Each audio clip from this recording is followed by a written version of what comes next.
Damos inicio a la edición de esta semana de su programa Síntesis.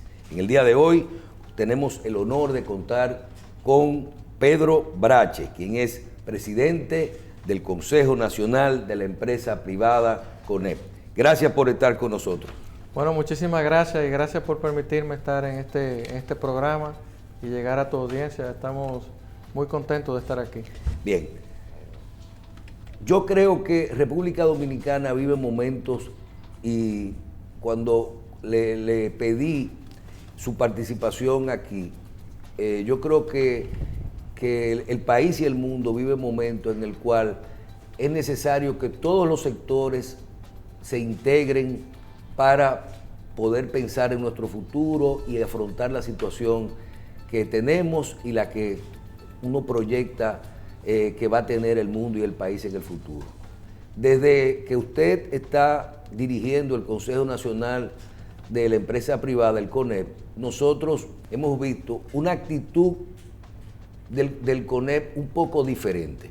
Siempre el CONEP tiene sus estatutos, su línea, que es defender los intereses del sector empresarial, y yo creo que eso es así, y de los sectores que representa. Pero a usted, viendo los problemas políticos, los problemas de pandemia y los problemas ahora que tenemos de guerra y economía en el mundo, el CONEP veo que se ha integrado y muchas veces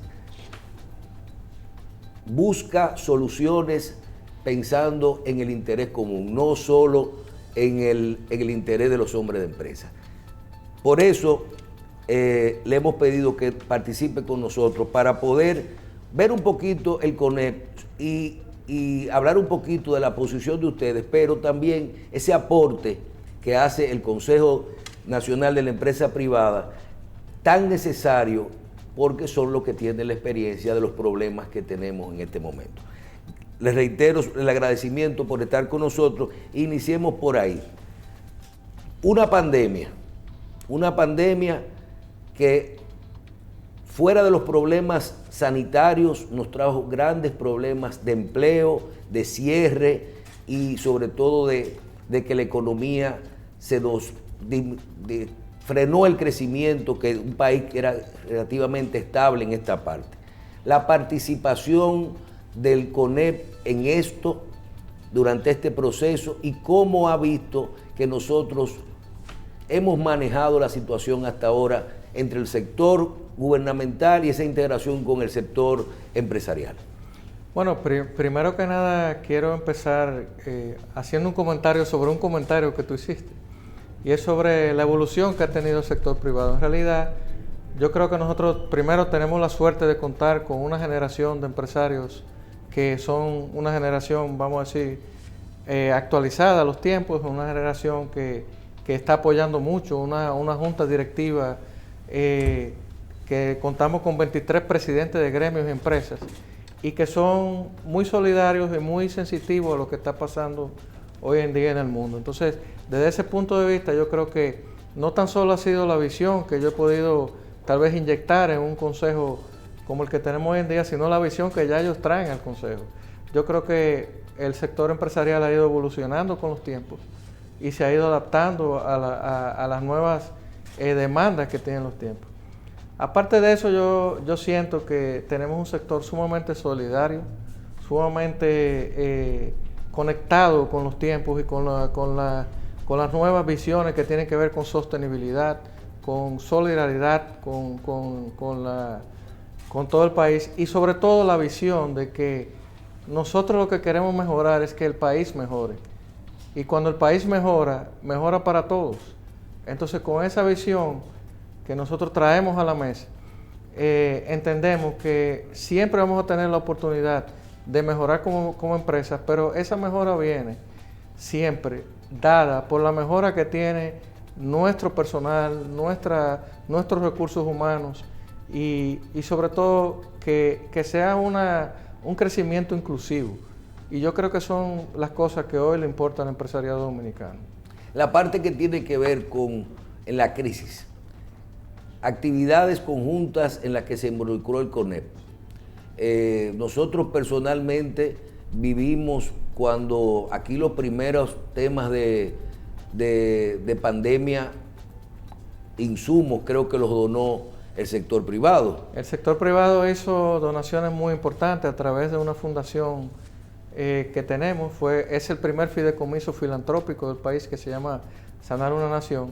Y a través de ese fideicomiso hicimos una primera donación de 400 y pico de millones de pesos.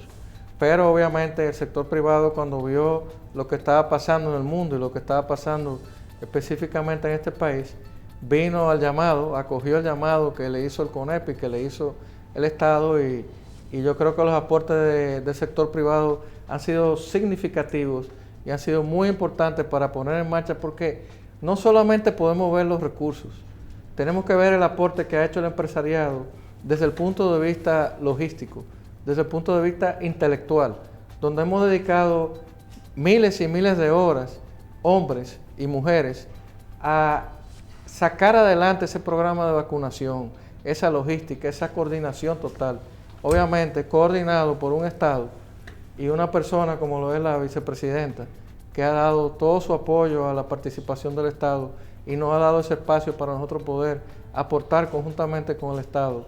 Y yo creo que por eso hemos tenido un programa sumamente exitoso. ¿Cómo ve el CONEP las medidas que durante la pandemia, el manejo de la pandemia de parte de las autoridades en ambas gestiones? Bueno, eso no hay ni que hablarlo. Yo creo que el hecho de que el Estado haya consolidado la actuación de los diferentes entes de la sociedad civil y del empresariado y del mismo gobierno, dice mucho, porque dice que tiene la apertura de armar un equipo que fue altamente exitoso y que fue un ejemplo que nos permitió la recuperación del turismo, que nos permitió la recuperación de tantos trabajos que entraron en suspensión cuando vino la crisis de la pandemia.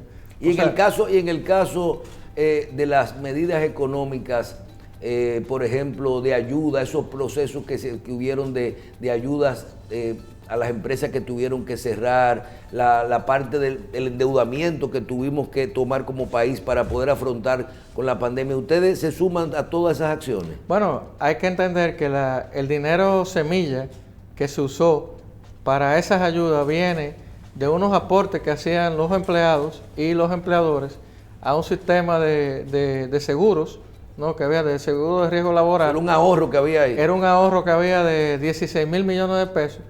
El Estado de ese ahorro toma primero unos 12,000 y con esos 12,000 empieza, y después de ahí el Estado sigue aportando. O sea que fue, como digo, todo lo que ha pasado ha sido una colaboración entre sociedad civil, empleadores, empleados, el Estado. Sí, y eso cambió el pacto social. Ustedes hubieran dicho que no era para eso, no era para eso. Bueno, yo lo que creo es que nosotros entendimos un momento y entendemos también las necesidades del pueblo dominicano. Yo creo que el sector empresarial ha sido un sector siempre muy solidario. Lo que pasa es que antes habían como unas relaciones con mucho más paredes. Ahora ya hay menos paredes, yo creo que hay mejor comunicación que antes. Yo creo que esa es la diferencia entre antes y ahora del empresariado. Hoy nos comunicamos más, estamos dispuestos a hablar todo el tiempo, a cooperar, a ser solidarios y a entender que nuestro momento y el momento que vive el mundo hoy en día con todo lo que está pasando es un momento de ser solidario y de cooperar. Para uno hablar de recuperación, tiene que ser de algo, o sea, uno se recupera de algo.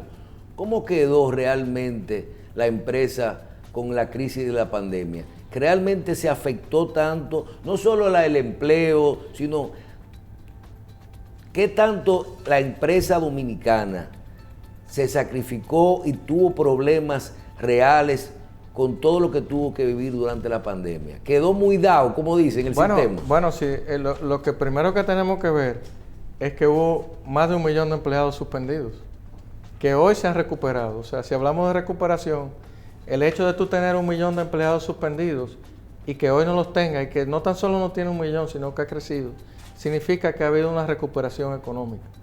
La magnitud de poder estar a discusión de miles de economistas, pero la realidad es que comparado con lo que está pasando alrededor, nosotros hemos tenido una recuperación muchísimo más rápida y muchísimo más impactante que la región en la que vivimos. Ahora, aparte de eso, que si quedaron impactados, bueno, yo creo que las medidas fiscales que se tomaron, tanto el Banco Central, que es un gran jugador, y voy a decir que ha tenido mucho que ver con la recuperación económica, como el Estado Dominicano, con las acciones que han tomado, yo creo que han sido sumamente efectivas e importantes, en que hoy en día podamos decir que, bueno, se puede haber quedado alguien atrás, pero no fue la mayoría. Y yo creo que si se quedó alguien atrás, el Estado y el sector privado aún anda buscando quiénes son ellos para poder ir en su ayuda y acoger. Hoy en día ya estamos en otra fase, una economía recuperada, una economía donde las medidas que hay que tomar son para recoger todo aquello que se hizo. Y no son medidas para resolver otro problema que nos ha caído ahora con una crisis económica mundial y una guerra. Bueno, tenemos problemas de una inflación importada, que yo creo que es el problema principal que tenemos, no tan solo nosotros, sino el mundo, porque como vemos, Estados Unidos está teniendo que tomar medidas muy drásticas contra la inflación, Europa también, los países de Centroamérica y Sudamérica también. O sea que el problema que tiene el mundo hoy es la inflación, la baja en productividad, debido a que la inflación ha traído consigo la carestía de muchos insumos que se usan para producir alimentos, y eso va a tener una curva que va a traer consigo una baja en productividad, que es, yo creo que la cosa más importante que tenemos que estar atacando ahora. Tenemos que ser productivos, tenemos que producir más con menos. ¿Usted cree que nosotros tenemos que hacernos autosuficientes en algunos productos y proteger ahora más que nunca la producción nacional sin importar el precio? La República Dominicana tiene una producción nacional que vamos a decir, satisface la mayoría de las necesidades. Eso pasa en arroz, eso pasa en pollo, pasa en muchos rubros que son importantes. Ahora, debido a esa baja en productividad que tenemos que ocuparnos más y ser más efectivos, producir rubros de cortos ciclos para poder tener alimentación barata, alimentación que el pueblo pueda acceder, porque no hay duda que todo lo que sea importado va a sufrir aumentos de precios. ¿A qué debemos de prepararnos nosotros desde su punto de vista? ¿A todo más caro, mucho más caro, o a que no tengamos acceso a algunos productos? Porque se habla de hambruna, mira, se habla de... Tú acabas de dar en un punto muy importante. Lo más importante ahora mismo es que no haya desabastecimiento. Y yo, cuando se hicieron las primeras reuniones conjuntamente con el gobierno, me preguntaron a mí qué yo pensaba, y yo decía, bueno, lo más importante es que no falte de nada y que la gente tenga dinero para comprarlo. Si nosotros podemos cumplir con esas dos cosas, ya bueno... Porque sabemos que va a ser caro. El precio, sabemos que va a ser caro por lo menos por un momento, porque eso son tendencias. Ahora mismo estamos pasando por un shock, y los shocks tienen cosas muy malas, porque las cosas inmediatas no son buenas, pero tienen cosas buenas, que es que tienden a moderarse a través del tiempo y a corregirse. Y aquí las cosas bajan, después que las cosas suben, después... Sí, porque todo es una cuestión de oferta y demanda, y ya ese tipo de leyes que antes no afectaban a la República Dominicana están empezando a afectarlas. Cuando hay mucho de una cosa baja, cuando no hay mucho de una cosa no baja. Pero uno de los problemas más grandes que nosotros estamos teniendo son los combustibles. Y los combustibles, hoy vemos como en Estados Unidos un galón de gasolina está costando $6. Sí. Yo no quiero ir tan para atrás, pero cuando yo estudiaba en Estados Unidos costaba $1 con 5 centavos. Entonces estamos pasando de $1 con 5 centavos de hace más de 25 años, para dejarlo ahí, sí, y claro, coger una rebaja, a pasar a $6. O sea, estamos hablando de más de un 600% de aumento en un periodo de 20, 25 años. ¿La parte de los combustibles puede afectar tanto el precio? Sí, porque aquí todo depende de transporte. No tan solo de transporte, de cómo tú mueves las cosas, de cómo tú produces. Por ejemplo, si tú eres una fábrica que tienes una caldera de fuel oil, el fuel oil es una cosa que más ha aumentado en República Dominicana y que más ha aumentado en el mundo. Se usa para producción, pero ha aumentado más en República Dominicana porque va a, entre comillas, a un segmento que puede comprarlo con más facilidad que el segmento que compra gasolina y gas y todos los otros rubros todos los días. Tal vez es una pregunta difícil, porque desde su posición tiene que ver diferentes sectores, pero medidas como la de tratar de implementar de forma transitoria tasa cero para algunos productos. Como usted tiene lo que es la producción, los industriales, los productos de fabricación nacional y la tasa cero a nivel para algunos productos terminados que uno no sabe bien en qué tanto pueden perjudicar la producción nacional. ¿Ustedes están de acuerdo con esa medida?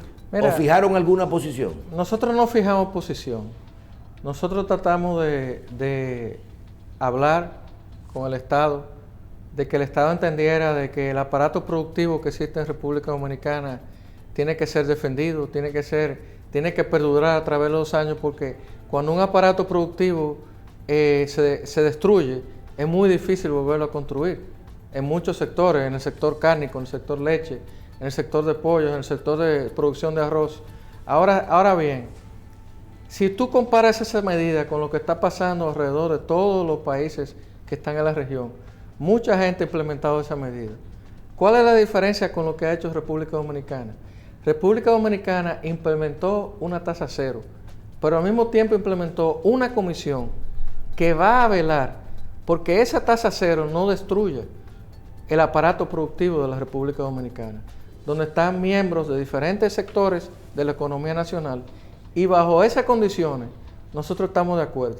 Pero nuestra primera palabras, cuando hablamos con el señor presidente, cuando hablamos con el Estado y los diferentes ministros, es: estamos de acuerdo siempre y cuando no se destruya el aparato productivo nacional y se llegue el espíritu por lo que se está haciendo, que es para que los productos lleguen más baratos a los consumidores, realmente ocurra.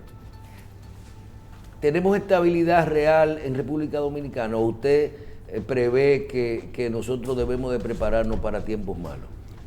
Bueno, mire, aquí tenemos estabilidad social, tenemos estabilidad política y tenemos estabilidad económica.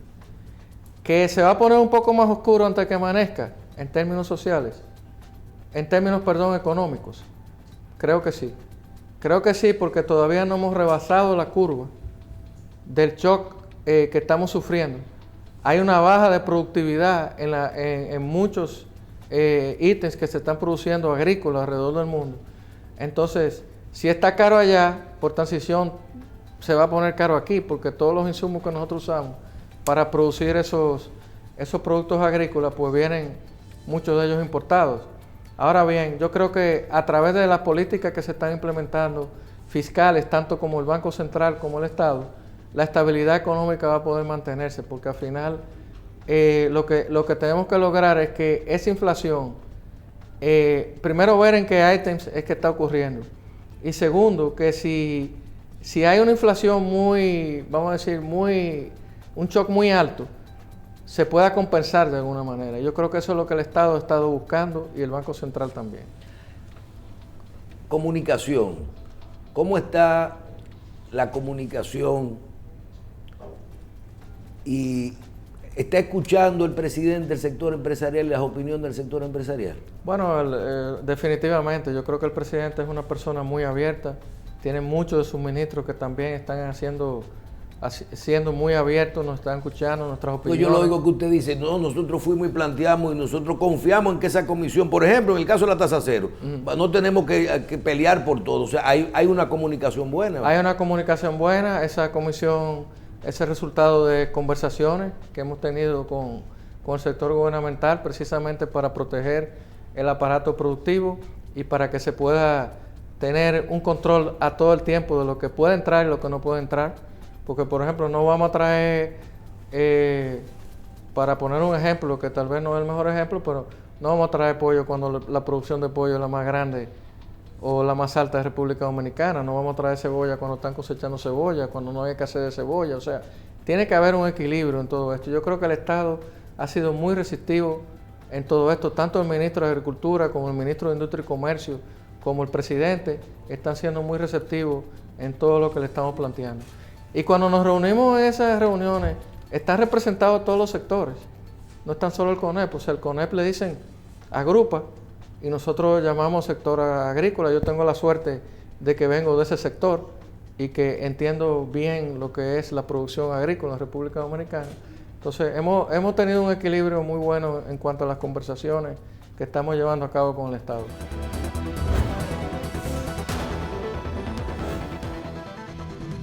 En el caso del CONEP, a mí me llama mucho la atención cuando uno conoce, mucha gente no conoce la estructura del CONEP. Y el CONEP reúne todas las asociaciones empresariales que hay. Yo te digo a ti que todo el sector financiero, el sector y alimento y bebida, zona ORE, pertenece al CONEP. Claro. El sector industrial, el AIRD, pertenece al CONEP. Los industriales, todo el mundo pertenece al CONEP. ¿Qué se hace desde cuando usted se siente, usted tiene que emitir opiniones, consideraciones que pueden afectar un sector y perjudicar a otro, que ambos son parte del CONEP? Bueno, esa es la parte difícil, vamos a decir, del trabajo. Porque usted acaba de decir producción nacional. Sí. La productividad no se puede afectar, pero a lo mejor hay sectores que son importadores que son parte del CONEP. Pero esa es la ventaja que tenemos hoy en día. O sea, primero, como te dije, yo tengo la ventaja de venir de un sector que es agrícola y de entender muy bien cómo afecta al sector. Y también tengo la ventaja de ser de un sector industrial. Y también tengo la ventaja de ser sector zona franca.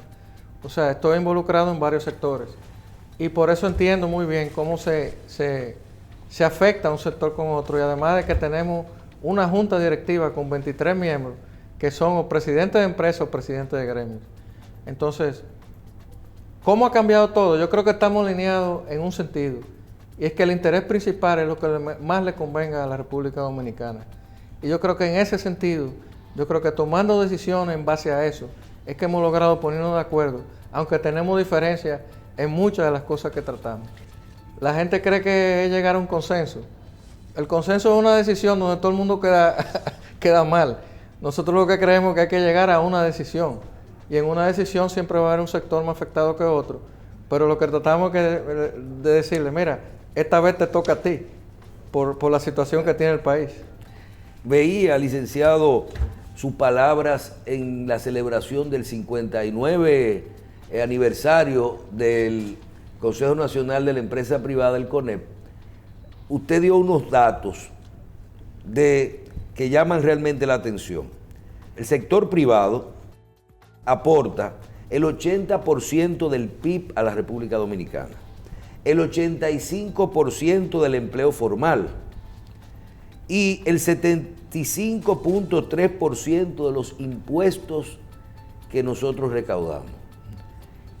Ustedes que manejan tanto esta estadística, ¿cómo se siente usted de estar dirigiendo una maquinaria tan poderosa y tan importante para el país, esta responsabilidad que tiene? Y se han podido ir midiendo si esto va ascendiendo, porque aquí uno dice el Estado es todo, es el que más empleados tiene, el que más paga, pero estos números no dicen eso ya, ¿verdad? No dicen eso realmente.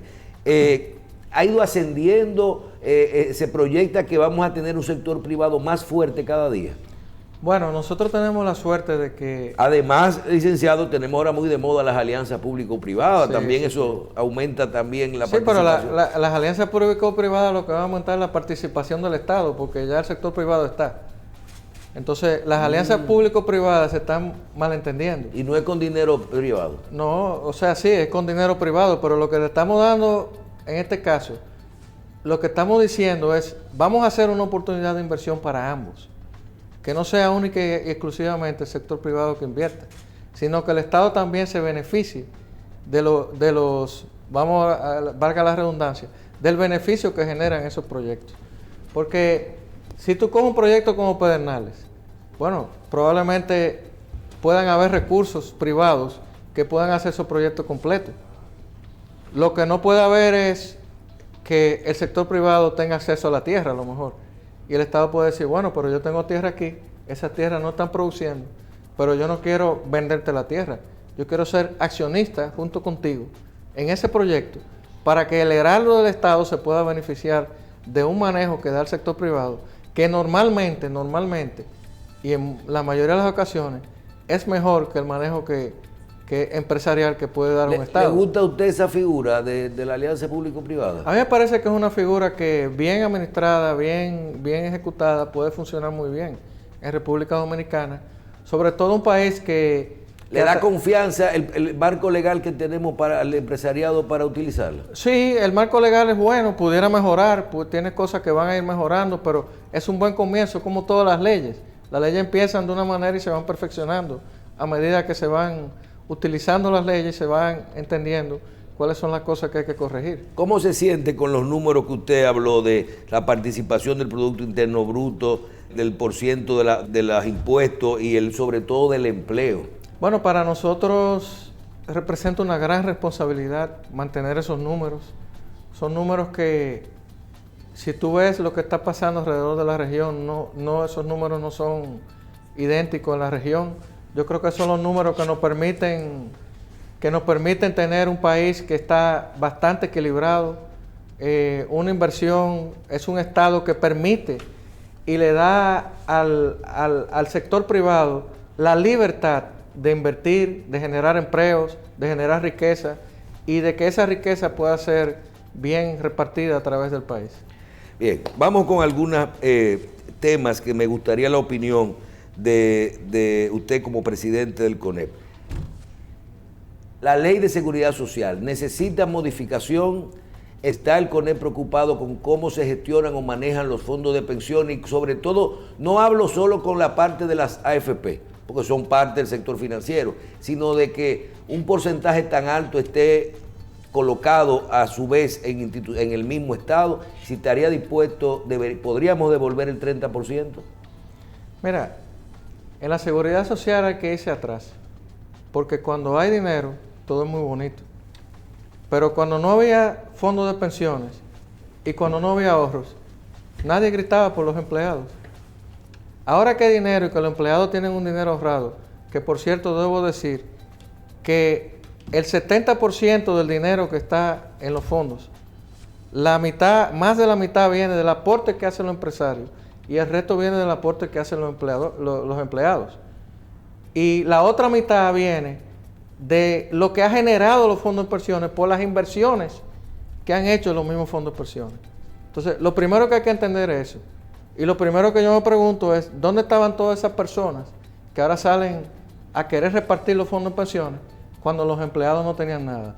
Los empleados tienen algo hoy porque se hizo una ley de seguridad social que estableció los fondos de pensiones y tienen ese ahorro hoy en día, mal que bien. Un impacto social para eso. Un impacto social importante que puede ser mejorable, seguro que sí. Todo se puede mejorar y todo se debe mejorar. Ahora bien, esa ley de seguridad social que también incluye las leyes de la ARS y de los seguros de salud, yo te lo puedo decir en mi empresa porque nosotros sufríamos eso en carne viva, de que antes de la ARS todo era un problema para mandar a la gente al hospital, para tener un seguro de salud. Seguro privado. Un seguro privado. Hoy en día eso es normalizado. Que todo hay que supervisarlo y que todo es mejorable. Sí. Pero esa ley, yo lo que pienso es que como se está haciendo ahora en el Consejo Económico Social, todo el mundo debe ir y decir y aportar qué se debe mejorar de esa ley. Y eso es lo que estamos haciendo ahora. La ley no es perfecta, pero es mejorable y debemos mejorarla. En el caso de la reforma fiscal, siempre todos estamos de acuerdo con que hace falta una reforma fiscal, hasta los mismos que pagan los impuestos. Queremos que pague más gente, hay que ampliar las bases, tiene que ser más simple, hay que aumentar la presión tributaria, todo el mundo está de acuerdo, pero yo entiendo que no se encuentra el timing para aplicar esto. El timing siempre o lo hacemos, entonces nos entra una pandemia, comienza un gobierno y después ya entramos en años electorales y no hay momento para hacerlo.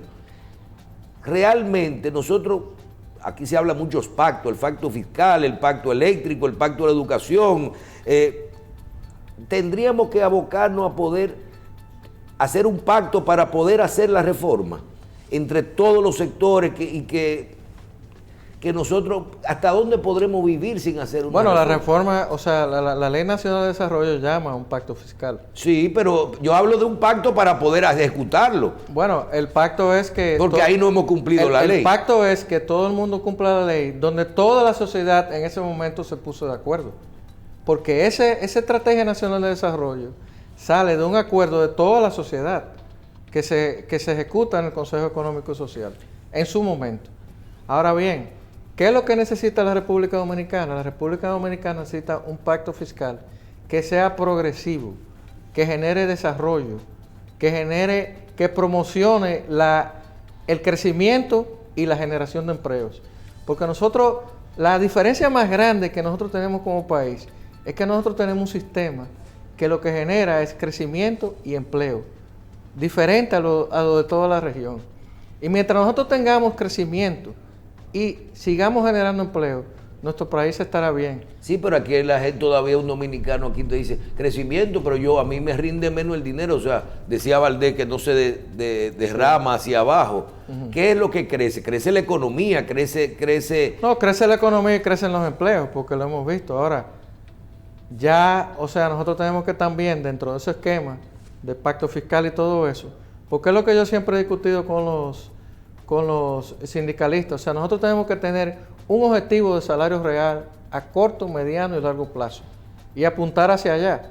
Nosotros no podemos, cada vez que se discute el salario, por ejemplo, salimos como si fuera fuéramos un mercado y digan, no, son tantos, no, yo pido un 30 para que me dejen un 10, que lo acabas de decir tú, Michelle. Entonces, yo lo que digo es diferente. Yo lo que digo, mire, a largo plazo, el salario real mínimo debería ser tanto y tenemos que trabajar para llegar allá. Porque en realidad el salario es el mejor repartidor de riqueza que puede haber en un país. Si nosotros le decimos, Pedro Brache, recomendaciones en este momento. ¿Por qué lo digo? Lo digo porque hemos visto lo que hablamos al principio, que en este momento ustedes están pensando como país, que es lo más importante. Recomendaciones que son de la gente que saben que si las empresas están bien, vamos a tener estabilidad económica y vamos a tener empleo y vamos a tener con qué sostener esto. En este momento, recomendaciones y qué cosas buenas nosotros podemos sacar de la crisis. Ver todo esto, el otro día nos hablaban, por ejemplo, de que nos podemos convertir en un país donde un punto interesante de forma logística. Usted habló de Zona Franca hace un rato, que ha mejorado mucho. ¿A dónde nosotros podemos tener alguna fortaleza en este momento de crisis? Bueno, yo no sé si yo te puedo dar recomendaciones. Yo te puedo decir qué yo estoy haciendo y qué están haciendo muchas empresas. Por ejemplo, una de las cosas que tenemos que tener en cuenta hoy en día, y ya de manera personal, por ejemplo, yo estoy gastando el combustible que sea sumamente necesario. O sea, nosotros no estamos en un plan de ahorro de las cosas que más impactan el costo de nuestras empresas. También estamos tomando diferentes posiciones en cuanto a abastecimiento. ¿Qué quiere decir eso? Los inventarios de nosotros son más largos ahora. Tenemos más tiempo de inventario.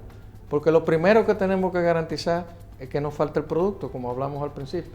O sea, estamos tomando una serie de medidas que son sumamente importantes en momentos como este. Yo pienso que tenemos que apostar cada vez más a la sostenibilidad, a que los consumos que tengamos hoy en día no pongan un impacto o un sacrificio en las generaciones que vienen después o en los tiempos que vienen después. Yo pienso que la República Dominicana tiene una economía sumamente diversificada y tenemos que seguir diversificando la economía para que los impactos de un sector no afecten a toda la economía en general. Nosotros tenemos una economía que tiene turismo, que tiene industria, que tiene agroindustria, que tiene una producción agrícola muy importante, zona franca. O sea que tenemos que seguir produciendo y diversificando la economía para que a largo plazo los choques que recibamos de fuera nos afecten lo menos posible.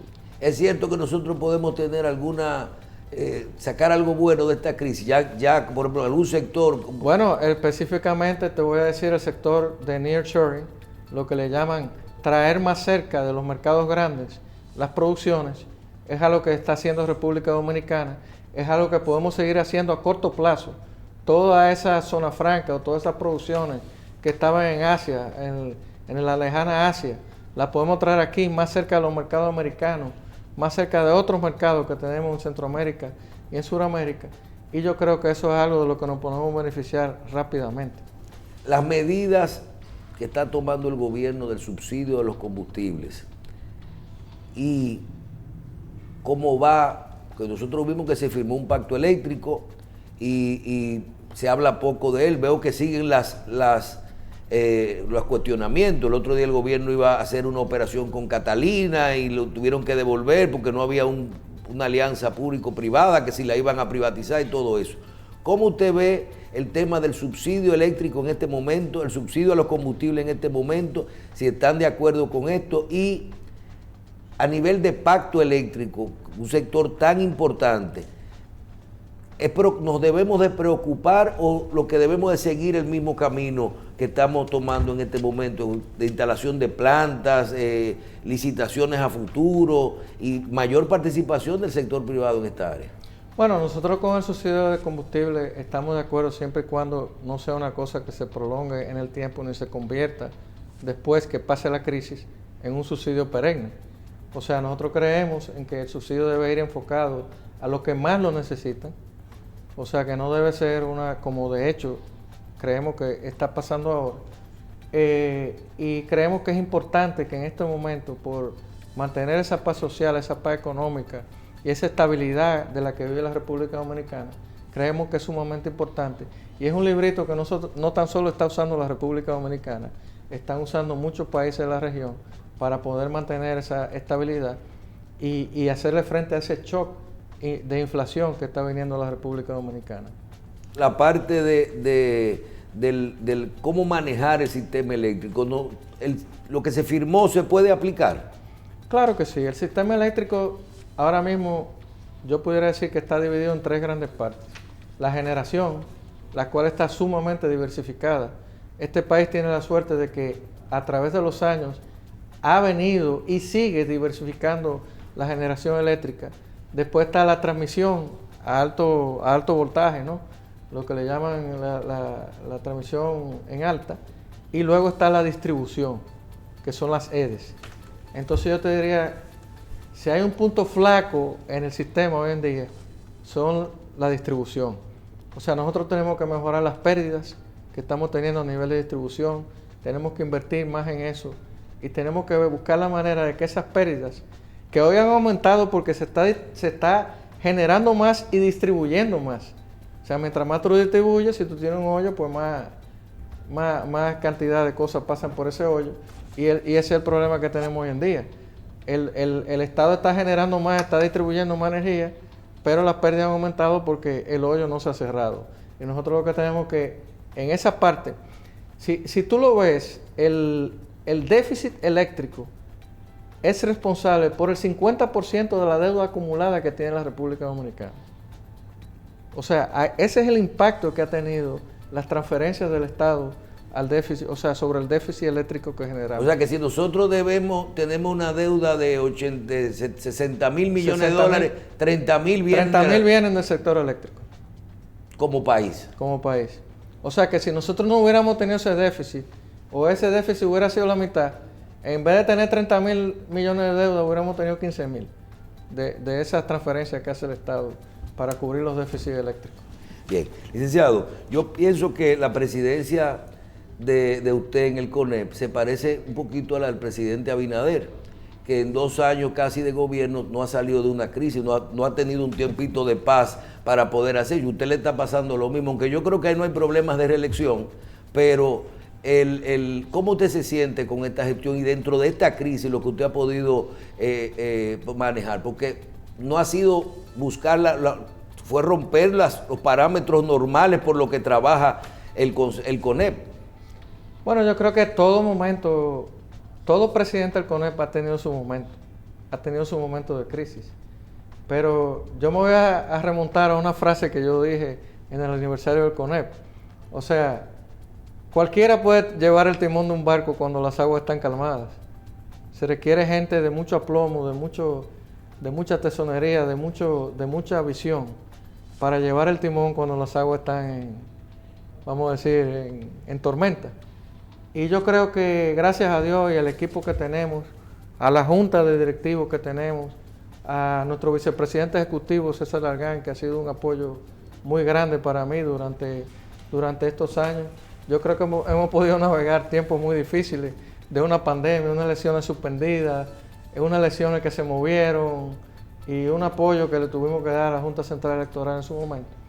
Pero yo siento que hemos aportado algo, y que hemos aportado algo en bien de que el país sea cada vez mejor, que es nuestro objetivo, que es nuestra visión, y que al final de cuentas nos sentimos muy complacidos de haber podido hacer eso. Bien, finalmente, como presidente del CONEP, ¿qué mensaje usted le quiere dar a los dominicanos, no al sector empresarial, no al sector gubernamental, a los dominicanos en este momento, con qué pueden contar de parte del sector empresarial? Bueno, primero yo creo que pueden contar con un sector empresarial que está dispuesto a apostar e invertir en República Dominicana, un sector empresarial que ha sido solidario, pero sobre todo el mensaje que quisiera llevarle es que en estos tiempos y de aquí en adelante, lo más importante es que todos estemos unidos, que nos mantengamos unidos, que respetemos los espacios de influencia de cada ente de la sociedad, de los políticos, de los empresarios, del Estado. No hacemos nada con socavarnos uno con otro, porque eso al final lo que termina es socavando la institucionalidad de un país. Y yo apuesto a institucionalidad, yo apuesto a una República Dominicana cada vez más fuerte. Y pienso que nosotros podemos duplicar el tamaño de la economía de la República Dominicana en corto tiempo si nos mantenemos unidos, si mantenemos esa estabilidad económica, esa paz social que existe aquí y esa estabilidad política que tantos lo miramos, pero a veces lo pasamos desapercibido. Es cuando tú tienes una bicicleta en tu casa, la bicicleta después la regalan y tú entonces te hace falta la bicicleta. Pero yo creo que República Dominicana tiene un gran futuro por delante. Licenciado, gracias. Muchísimas gracias, Michel. Agradecemos al licenciado Pedro Brache, presidente del Consejo Nacional de la Empresa Privada del CONEP, su participación con nosotros en Síntesis esta semana. A ustedes también las gracias por su audiencia. Nos vemos en otra edición de Síntesis.